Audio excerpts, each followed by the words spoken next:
bienvenidos a Utopística, el programa en la web de la Biblioteca y Centro de Investigación Social Jesús T. Piñero, aquí en la Universidad del Este. Este que les habla es Manuel Almeida, director ejecutivo de la Biblioteca Piñero, y como de costumbre nos acompaña uno de nuestros panelistas regulares, me refiero al doctor Jaime Parch. Gracias por estar como de costumbre conmigo, Jaime. Gracias, Manuel. Y hoy nos acompaña como invitada la doctora Elizabeth Rodríguez, que ella es profesora investigadora y catedrática de la Escuela de Ciencias Sociales y Humanas e investigadora de la Biblioteca Piñero. Gracias por estar con nosotros, Elizabeth. Gracias. Y amigos, estamos bien contentos porque estamos inaugurando nuestra quinta temporada, abriendo nuestra quinta temporada del programa. Y es el momento, primero, bueno, por un lado, pues celebrar dicho acontecimiento, y queremos aprovechar el comienzo de esta temporada para excusar a la compañera doctora Alina Gómez, que ustedes recordarán que es una de nuestras panelistas regulares, pero que durante este año académico tiene unas tareas pues muy abultadas y se excusó con nosotros, pero no obstante ella sigue trabajando, digamos, tras bastidores en el programa, manteniendo la página web, y pues pronto contaremos nuevamente con ella. Digamos que tenemos un grupito de buenos pinch hitters, entre ellos la profesora Rosario Meléndez, a la que hemos tenido antes en el programa, y otros colegas y compañeros y compañeras que pues estarán participando con nosotros pues durante este año académico. Así las cosas, pues nuevamente estamos con la doctora Elizabeth Rodríguez y vamos a conversar con ella en torno a un tema que ella lleva desarrollando, por cierto tiempo, pero se han venido publicando en los últimos 8 o 10 meses en la versión digital de la revista Cruce de la Universidad Metropolitana, la universidad hermana nuestra, en torno a la inconstitucionalidad de la cláusula territorial en la Constitución de los Estados Unidos. ¿Verdad? Que es un tema para nosotros en Puerto Rico pues muy importante, porque mucho de lo que tiene que ver con las llamadas relaciones coloniales entre Puerto Rico y Estados Unidos tienen que ver con esa cláusula territorial, y en tiempos más recientes, de hecho la ley promesa está amparada también en la cláusula territorial. Pienso yo que le resultará inmediatamente al público muy curioso, o incluso hasta paradójico, ¿no?, el tema de la inconstitucionalidad de la cláusula territorial, en el sentido de cómo es posible, y un poco ahí mi primera pregunta, Elizabeth, ¿cómo es posible que la cláusula territorial, que es parte de la Constitución de los Estados Unidos, sea inconstitucional? Ok. El título en realidad es un juego de palabras. Cuando yo hablo de la inconstitucionalidad de la cláusula territorial, yo me refiero a la cláusula territorial que se inventaron los casos insulares, que es contraria al espíritu de la cláusula territorial que se redactó en la Constitución. ¿Me explico? Cuando hoy día uno habla de la cláusula territorial, e inclusive como tú bien mencionaste, cuando el Congreso de Estados Unidos se refiere a la cláusula territorial para justificar la ley promesa, uno inmediatamente piensa en una cláusula de la Constitución que le confiere al Congreso poderes plenarios para gobernar sobre los territorios. Ahora bien, eso no es lo que dice la letra de la cláusula territorial en la Constitución, y no fue por esa razón, no fue con ese objetivo que la cláusula se redactó. Si vamos a la historia de lo que motivó la introducción de la cláusula territorial en la Constitución, pues vemos lo siguiente.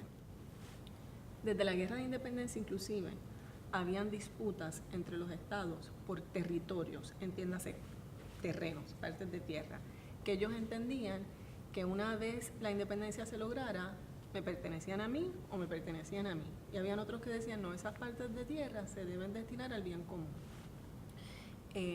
Resumiendo, porque el resto está más detallado en los artículos de Cruce, ¿qué fue lo que decidieron al final? Bueno, vamos a renunciar a nuestros reclamos territoriales sobre esos territorios y vamos a cedérselos al Congreso, y que el Congreso se encargue precisamente de disponer de esas tierras para el bien común.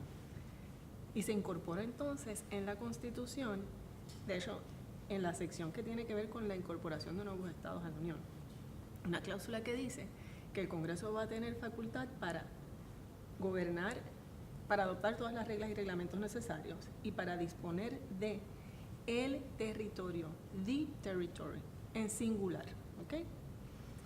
La idea era precisamente que esa porción de tierra, o sea, que es el territorio que los estados se disputaban entre ellos, pues entonces iba a pertenecer al Congreso. Y el Congreso literalmente iba a tener facultad para disponer, porque se entendía que disponer era, primero, o sea, vender tierras, vender bienes mobiliarios que quedaban de la Guerra de Independencia, reglamentar cómo se iban a asentar esas tierras a fin de luego irse convirtiendo en estados. O sea, que el término disponer y la referencia en la cláusula territorial a el territorio o cualquier otra propiedad perteneciente a los Estados Unidos, pues se refería a eso, o sea, literalmente propiedades, bienes inmuebles, bienes muebles. Y el Congreso, pues, lo que iba a reglamentar en lo que fuese necesario para lograr ese propósito. Dos propósitos: vender tierra, vender bienes muebles, y segundo, asentar las tierras y reglamentar cómo era que se iban a ir convirtiendo en estados. Como quiera, todos modos ya teníamos la ordenanza del noroeste, que proveía un poco para eso. O sea que esa cláusula se redactó para reglamentar y tratar con esa un porción, territorio. exacto, que de hecho todavía en ese momento no se refiere a territorio en lo que van a ser luego territorios incorporados, territorios no incorporados. El término territorio es una porción geográfica de tierra. Y una vez ya ese pedazo de tierra, bueno, las tierras se fueron vendiendo, se fueron asentando, se fueron convirtiendo en estados, cumplió su función histórica.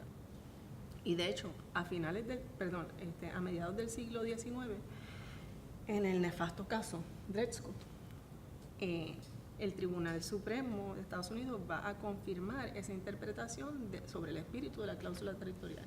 El tribunal va a decir, bueno, el Congreso no tiene autoridad bajo la cláusula territorial para gobernar sobre territorios adquiridos luego de la Constitución y de un gobierno extranjero, que era el caso de la Luisiana con Francia. Y el Tribunal Supremo va a reiterar que la cláusula territorial tampoco puede ser utilizada por el Congreso para justificar mantener territorios como si fuesen colonias. La parte irónica, por decirlo suave, del caso Dred Scott es que sabemos que la solución del caso Dred Scott fue terrible en términos de que si el Congreso no tenía facultad para gobernar sobre el territorio adquirido luego de la Constitución, pues tampoco podía prohibir la esclavitud en ese territorio. Pero, eso dicho, hasta finales del siglo XIX, la jurisprudencia vigente en Estados Unidos lo que hacía era confirmar la intención original de la cláusula territorial. Y el Tribunal Supremo va a ser bien claro en su jurisprudencia en decir que la cláusula territorial se redactó para cumplir con una necesidad histórica en ese momento y ya había cumplido su función histórica. Básicamente eso. Luego cuando llegamos a los casos insulares, que de hecho yo no entro en detalle en ellos en los artículos porque ya más de lo que se ha escrito sobre los casos insulares yo creo que no se puede escribir. Pero la pregunta sería, ¿qué motiva, entre otras cosas, a que el Tribunal Supremo entonces deje atrás la tradición de hacer valer la disposición o la intención original de la cláusula a lo que se va a terminar convirtiendo? Pues validar bajo el derecho constitucional de Estados Unidos la adquisición de los nuevos territorios después de la guerra hispanoamericana. Me explico. Precisamente como esa era la intención de la cláusula y como esa era la interpretación jurisprudencial, cuando Estados Unidos adquiere los nuevos territorios a partir de la guerra hispanoamericana de España, se va entonces a debatir en el Congreso si era constitucional bajo el derecho de Estados Unidos adquirir nuevos territorios sin intención de incorporarlos como estados de la Unión. De hecho, precisamente la cláusula territorial está en el artículo que trata sobre la incorporación de nuevos territorios porque no contemplaron nunca los Founding Fathers que luego de la Unión creada sí se iba a expandir Estados Unidos mediante la incorporación de nuevos estados, pero nunca se contempló que se fuesen a adquirir territorios para mantenerlos como colonia. Y eso era precisamente lo que se debatía durante las discusiones para la ratificación del Tratado de París. Había quienes decían, no, o sea, si nosotros vamos a adquirir estos territorios, tiene que ser para convertirlos en estados. Y la idea no es convertirlos en estados federados, y es mantenerlos como colonia. Entonces eso es contrario a todo lo que nosotros, eso es contrario a las bases sobre las cuales esta unión se fundó. Estados Unidos se creó precisamente a partir de una rebelión, de una situación colonial, y nunca fue la idea convertirse eventualmente en una potencia colonial. ¿Qué pasa? O sea, como quiera el Tratado de París se ratificó. O sea, Estados Unidos adquirió los territorios. Luego entonces en el 1900 y a partir del 1900, o sea, una serie de casos insulares, el Tribunal Supremo va a reinterpretar la cláusula territorial para validar, bajo el derecho constitucional de Estados Unidos, la adquisición de los nuevos territorios.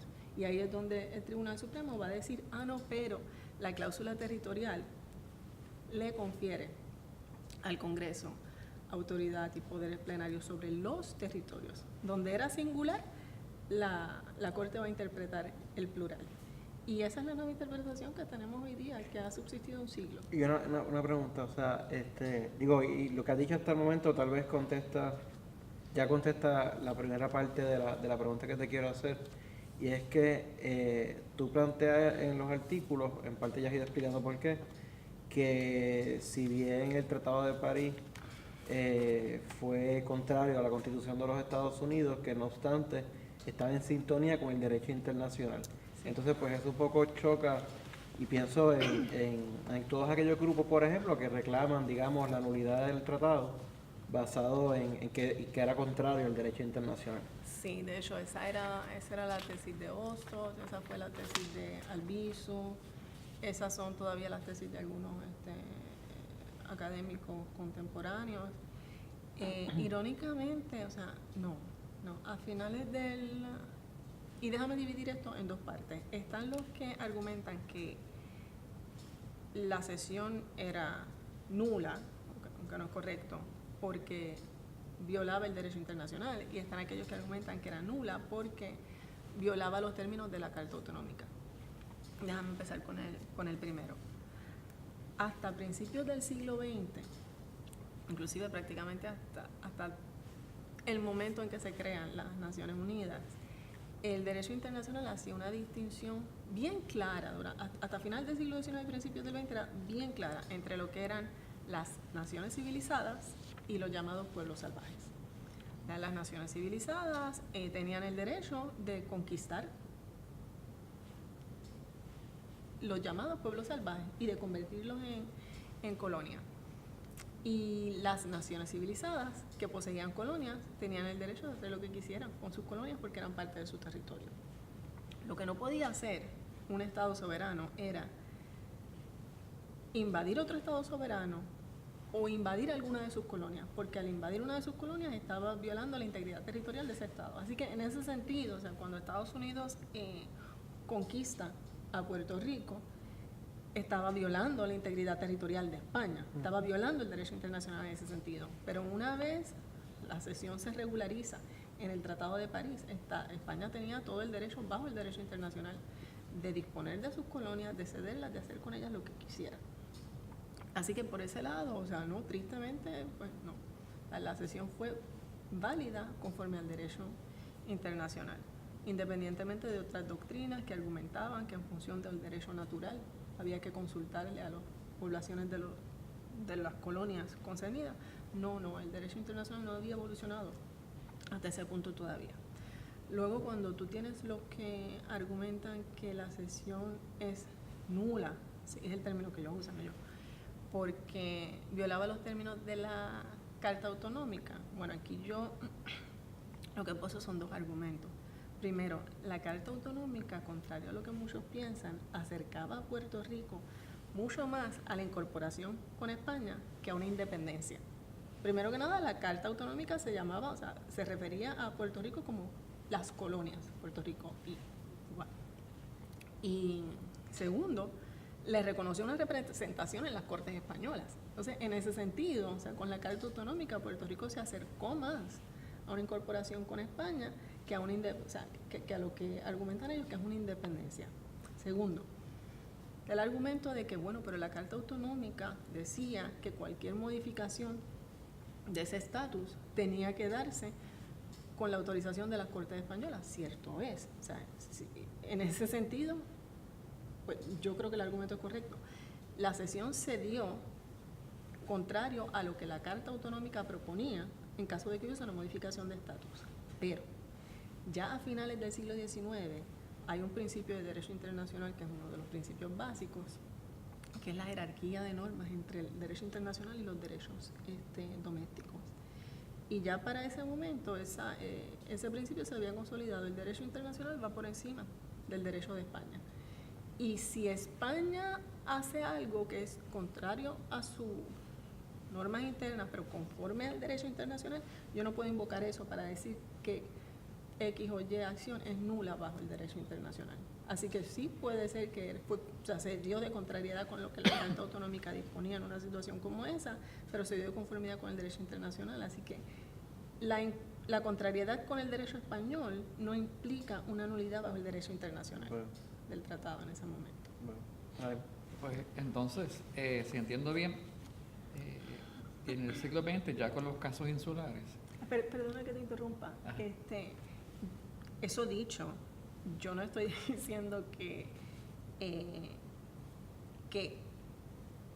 esta realidad histórica a finales del XIX y principios del siglo XX, o sea, justifica la relación colonial. No, la cuestión de la justicia es, claro, con posterioridad, o sea, no solo quiero dejar eso claro, perdona.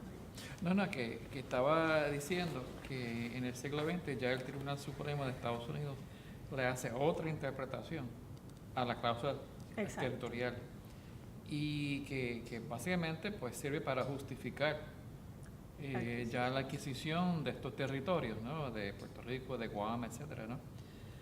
Y eso nos trae a siglo XXI, ¿no?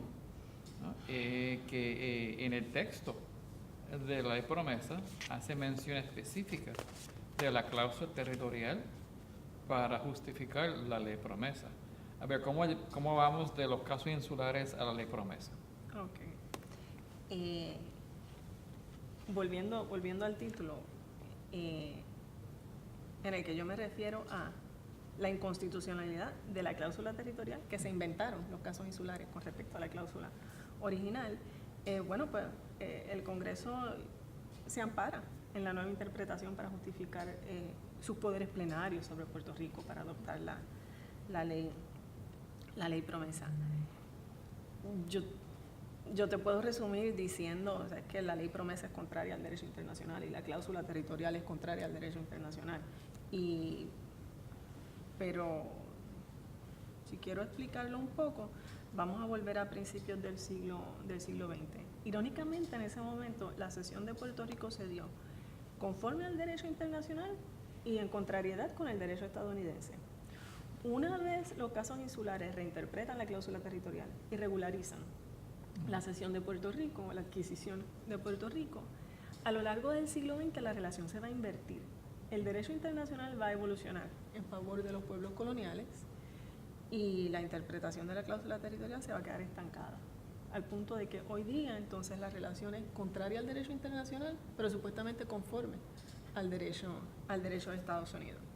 ¿Cómo evoluciona el derecho internacional a lo largo del siglo XX? Bueno, después de la Segunda Guerra Mundial se crea la ONU. Yo no voy a volver sobre la resolución 1514 que todo el mundo conoce y 1541, pero es en el seno del derecho de la ONU, hay un término genérico que es el derecho onucino. A partir del fin de la Segunda Guerra Mundial y con la creación de las Naciones Unidas, se va a desarrollar en favor de los pueblos coloniales un derecho a la autodeterminación. Y de hecho quiero aclarar que mucha gente argumenta que el derecho a la autodeterminación para los pueblos coloniales está reconocido en la Carta de la ONU. No es así.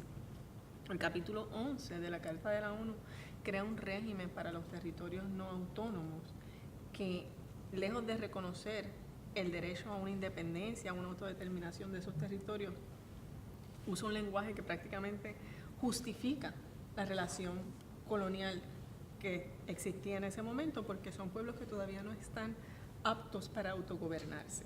aunque la Carta de la ONU no usa la palabra colonial por ninguna parte. A partir de las resoluciones de la Asamblea General, se va a ir desarrollando un derecho consuetudinario en favor de la autodeterminación y la independencia de los pueblos coloniales.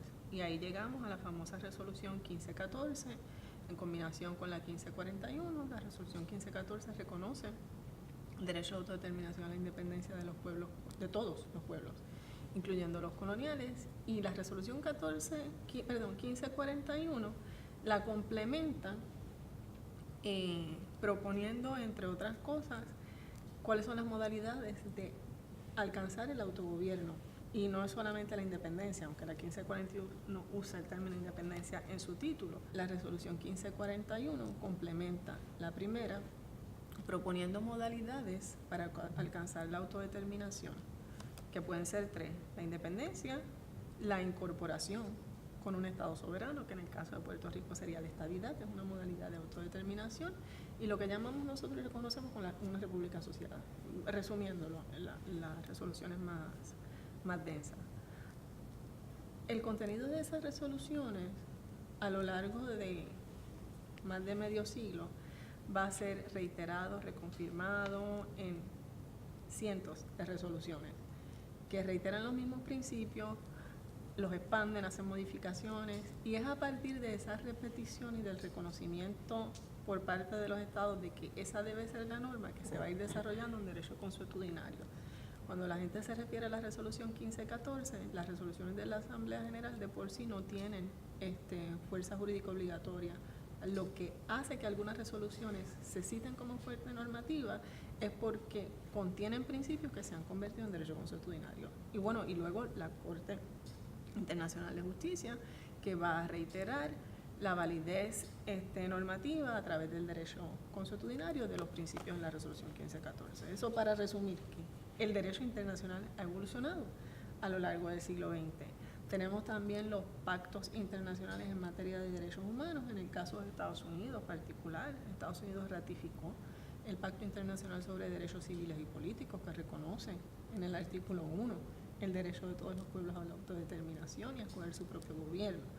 Que hay por ese lado, hay inclusive un tratado que Estados Unidos ha ratificado. Hay otra cosa, hay otra fuente normativa de derecho internacional de la que poco se habla, y es lo que se llaman las declaraciones unilaterales de voluntad. El artículo 38 del Estatuto de la Corte Internacional de Justicia reconoce una serie de fuentes normativas en derecho internacional. Las principales, los tratados y la costumbre.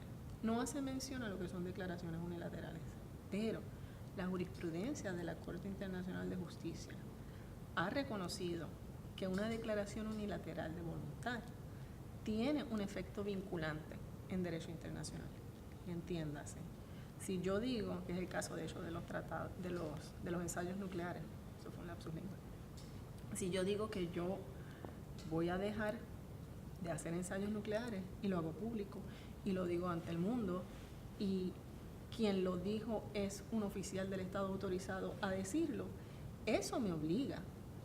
Y yo trato eso en los artículos precisamente para referirme a las declaraciones que hizo Estados Unidos en el 53 ante las Naciones Unidas. Porque aquí se dice mucho, Estados Unidos mintió ante las Naciones Unidas. No. Estados Unidos hizo una declaración unilateral de voluntad, reconocida como fuente de obligación en el derecho internacional. Lo hizo ante la ONU, lo hizo ante el planeta, lo hizo público, lo hizo por oficiales que estaban autorizados a vincular al Estado mediante esa declaración. Y ahora está violando la declaración que hizo.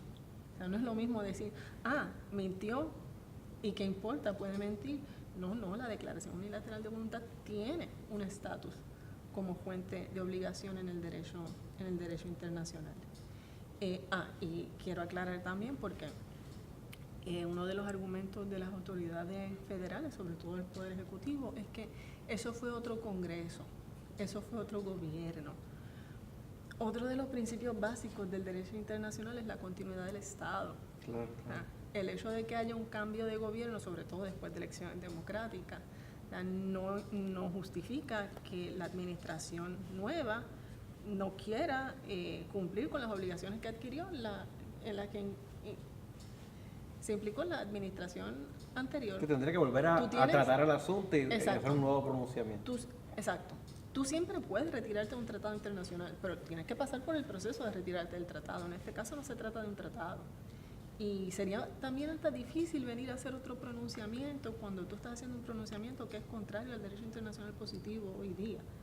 Así que eso yo sé que yo lo discuto solo en términos teóricos porque nuestra realidad política es otra, pero bueno, yo lo trabajo en los artículos. Y volviendo al asunto volviendo a promesa, con todo lo que nos has planteado, si uno fuera a tratar de impugnar por la vía jurídica o cuestionar o a tratar de revertir de alguna manera o acertarle un golpe a promesa, ¿cuál sería el escenario más indicado? Pues mira, yo lo que propongo en los artículos, y quiero aclarar, por ahora han salido 4, falta 5, 6, 7 y 8. Yo lo que propongo en los que van a salir pronto es lo siguiente.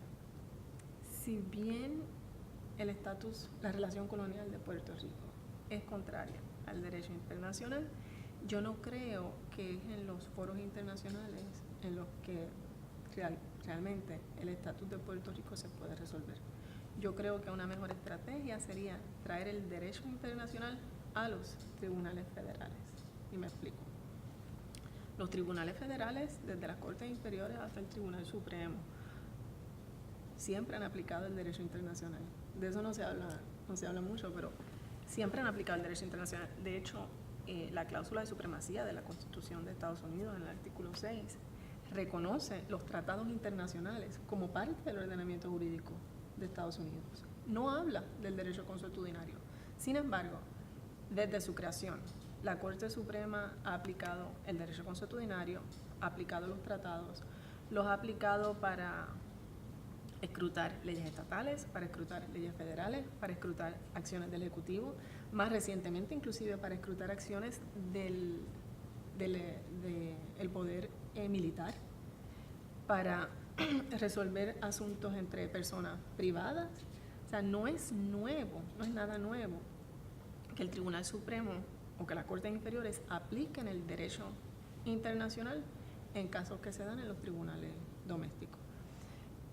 Lo único que no ha hecho todavía el Tribunal Supremo es aplicar el derecho internacional para invalidar o dejar sin efecto una cláusula de su propia Constitución. Sin embargo, sí han habido casos en los que la aplicación del derecho internacional en X o Y caso ha provocado que de facto se eluda la aplicación de una disposición constitucional. Pero eso sin que el tribunal diga, no voy a aplicar esta disposición constitucional. Entonces, yo creo que vale la pena intentar traer el argumento de la contrariedad de promesa y de la cláusula territorial al Tribunal Supremo de Estados Unidos. Mira, aunque perdamos, pero todavía eso, en términos de probabilidades, yo creo que tiene más peso que tratar de llevar el caso de Puerto Rico a foros internacionales, que cuáles son los foros. Puerto Rico no tiene acceso a la Corte Internacional de Justicia porque no es un Estado soberano. Una opinión consultiva de la Corte Internacional de Justicia, pues ya nosotros hemos visto la práctica estadounidense de no hacerle caso. El realismo estadounidense. Exacto.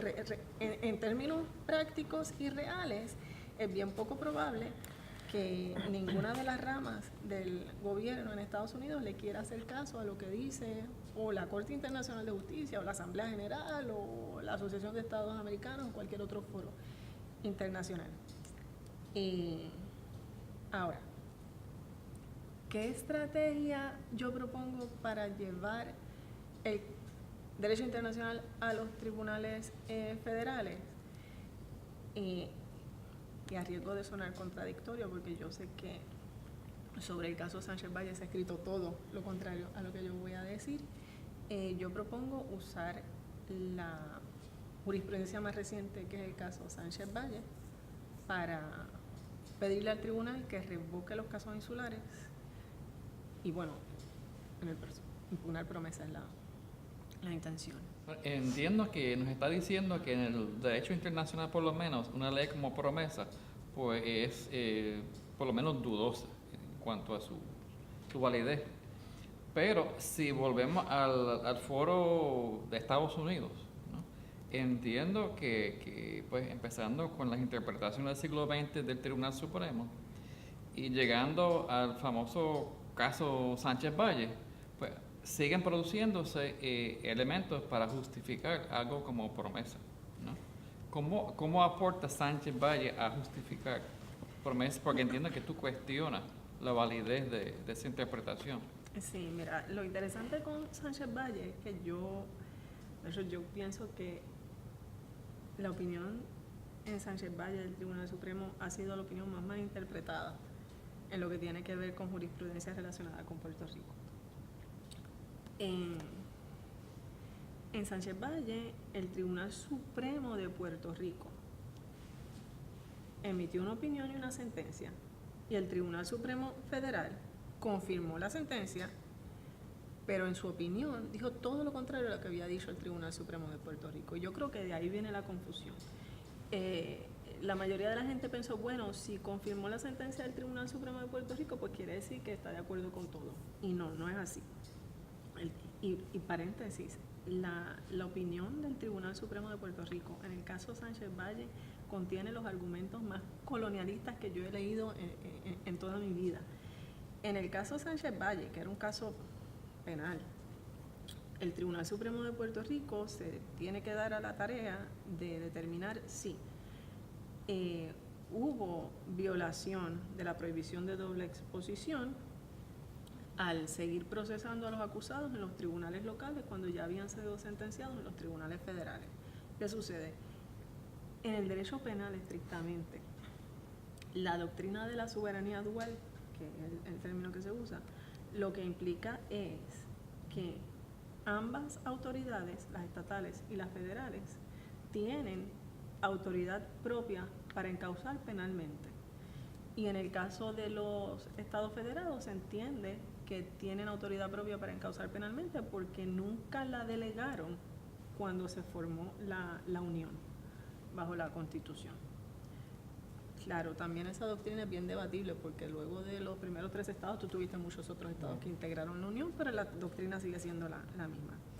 En el caso de los territorios, el Tribunal Supremo de Estados Unidos había interpretado, antes de que se creara el ELA, que los territorios no tienen autoridad propia para encausar penalmente, porque son territorios no incorporados a Estados Unidos. Y de hecho ese es el caso Grafton de 1907. Luego, en el caso Shell de 1937, el tribunal va a aplicar esa misma doctrina en el caso de Puerto Rico y va a determinar que Puerto Rico no tiene, no hay soberanía dual entre las autoridades de Puerto Rico y las federales para efectos de encausar penalmente. ¿Qué sucede? El Tribunal Supremo de Puerto Rico, en un caso que se llamaba Pueblo versus Castro del 88, había decidido que el ELA sí tenía, que bajo el ELA había soberanía dual entre las autoridades de Puerto Rico y las de Estados Unidos en función del nuevo estatus. Y que por lo tanto los casos Grafton y Shell ya no aplicaban. Cuando llegamos al caso Sánchez Valle, el Tribunal Supremo de Puerto Rico se va a revocar a sí mismo. Va a revocar Pueblo versus Castro y va a decir, no hay soberanía dual en materia penal entre Puerto Rico y Estados Unidos porque, y ahí se va a los casos insulares, a la doctrina del territorio no incorporado, se va a los nefastos informes de los grupos de la Task Force del 2005, 2007, 2011, inclusive los que decían que Estados Unidos, el Congreso podría vender la isla si quisiera. Hasta eso se remite al Tribunal Supremo de Puerto Rico. El Tribunal Supremo de Puerto Rico se va al historial legislativo de la Ley 600 y de lo que fue todo el proceso de la creación del ELA para reiterar que Estados Unidos nunca tuvo la intención de que el Congreso renunciara a sus poderes plenarios sobre Puerto Rico.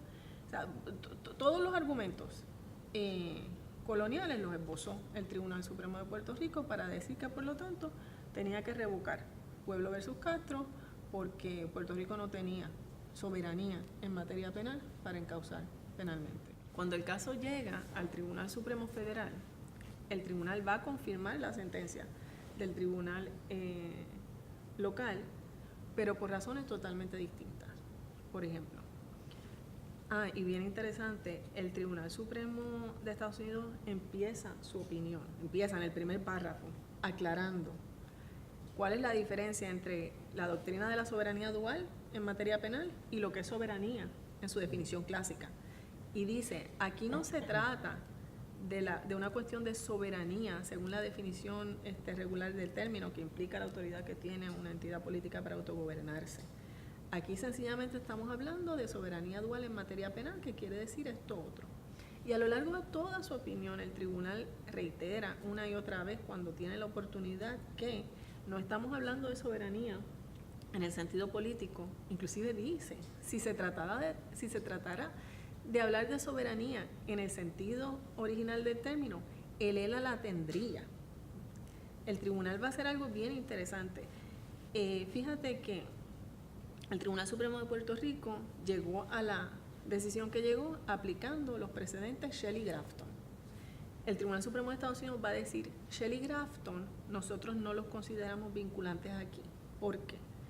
La magnitud del cambio político que se dio cuando se creó el Commonwealth, es el término que usa el Tribunal Supremo de Estados Unidos, fue tal que requiere que consideremos la cuestión de la soberanía dual nuevamente. Y entonces el tribunal se da la tarea de escrutar ese momento en el que se crea el ELA. Y haciendo su análisis histórico, el tribunal va en diferentes puntos de la decisión a decir cosas como, por ejemplo, que le está claro que con la creación del ELA el Congreso relinquished its power sobre los asuntos internos del Commonwealth. El tribunal menciona la doctrina del pacto en varias ocasiones. El tribunal habla de que, y de hecho refiriéndose a jurisprudencia anterior que el Tribunal Supremo de Puerto Rico mencionaba, pero con otro propósito, el Tribunal Supremo va a decir que con el ELA Puerto Rico adquirió un nivel de autonomía similar al de los estados. Algo que no hace el Tribunal Supremo a lo largo de toda su opinión es contestar ninguno de los argumentos que había levantado, ¿te acuerdas? El amicus del Departamento de Justicia, que se refería a los informes de la Task Force para justificar los poderes plenarios del Congreso sobre Puerto Rico. El Tribunal Supremo, en la opinión Sánchez Valle, no le contesta ninguno de esos argumentos, se queda callado. Y luego de hablar del ELA como un estatus que le dio a Puerto Rico autonomía igual a la de los estados y bajo el cual el Congreso, según el tribunal, renunció a sus poderes plenarios sobre Puerto Rico, el tribunal va a decir, pero en la medida en que fue el Congreso quien autorizó la Ley 600, fue el Congreso quien autorizó la entrada en vigor de la Constitución de Puerto Rico con la Ley 447, al final del día, el poder del ELA para encauzar penalmente sigue residiendo en el Congreso. Por lo tanto, no hay soberanía dual. Tú puedes argumentar que, bueno, de facto, el hecho de que Puerto Rico no tenga aquí unas herramientas en materia penal para continuar con el caso, pues pone en evidencia la relación colonial, es lo que han alegado mucho. Bueno, sí puede ser, pero no es lo mismo eso que decir que Sánchez Valle confirma la sumisión de Puerto Rico a la cláusula territorial, porque no lo hace. Al contrario, reescribe el ELA como legítimo. Exacto. Solo hay una parte, ya casi al final de la opinión, donde el tribunal dice, bueno, nosotros reconocemos que bajo la cláusula territorial el Congreso ha tenido latitude, es el término en inglés que usa, para buscar formas innovadoras de gobierno para los territorios, y que eso fue lo que sucedió con el ELA. Pero hasta ahí. Pero hay una diferencia bien grande entre decir eso y decir el Congreso tiene poderes plenarios sobre los territorios. Que yo lo que leo en esa opinión de Sánchez Valle es un cambio de lenguaje por parte del Tribunal Supremo total en lo que tiene que ver con el estatus de Puerto Rico. Mi interpretación es que el tribunal decidió que por un caso de tráfico de armas, él no iba a entrar en asuntos sustantivos sobre el estatus político, pero dijo lo suficiente como para yo interpretar que si el tribunal tuviese que ver un caso en el que el asunto principal es el estatus como tal, quizás está dispuesto a revocar los casos insulares, que es el otro argumento en la parte 7 de mis artículos, es llevar el derecho internacional a los tribunales federales, argumentando, mira, el derecho internacional ha cambiado en tal dirección, hoy día la interpretación de los casos, la interpretación que hicieron los casos insulares sobre la cláusula territorial es contraria al derecho internacional y por lo tanto pedirle al tribunal que reinterprete la cláusula territorial. O sea, y no es algo que no se puede hacer porque ya la cláusula territorial no está escrita en piedra, o sea, ya el tribunal la reinterpretó una vez hace más de un siglo, ¿por qué no podría volverla a reinterpretar? Y cuando yo hablo de impugnar promesa, yo hablo de impugnar la ley entera. O sea, no por pedacitos como las diferentes demandas que se quieren llevar ahora, es sencillamente impugnar promesa. No, porque impugnar la fuente de la que exacto, respaldaría. Exacto, porque promesa es un cambio, una alteración de facto del estatus político de Puerto Rico. Y de hecho, o sea, al principio yo decía, como muchos, promesa es regresar a la situación colonial de principios del siglo XX, pero es peor aún. O sea, hasta en las relaciones coloniales del siglo XIX, la metrópoli se encargaba de financiar la colonia. O sea, aquí, ¿quién tiene que pagar por la Junta? Nosotros.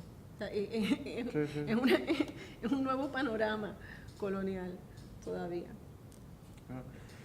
Bueno, mis amigos, es mucho material, es mucho material muy complejo. Los invitamos, por supuesto, esto es solamente, digamos, a modo de síntesis o sumario de estos argumentos que la doctora Rodríguez pues, lleva unos meses elaborando en la revista Cruces. Invitamos a que visiten la revista Cruces, revistacruces.com, para que puedan acceder a estos artículos y a todos otros interesantes artículos en esa revista que es muy lograda. Agradecemos a Elizabeth por compartir con nosotros el programa inaugural de la 5ª temporada de Utopística. Te puedo decir que durante el mes de septiembre que van a estar saliendo la parte 5, 6, 7 y 8. Perfecto, pues ya saben, amigos. Y agradeciendo como siempre al doctor Jaime Parch por su compañía. Que les habla Manuel Almeida se despide. Hasta la próxima ocasión. Que estén bien.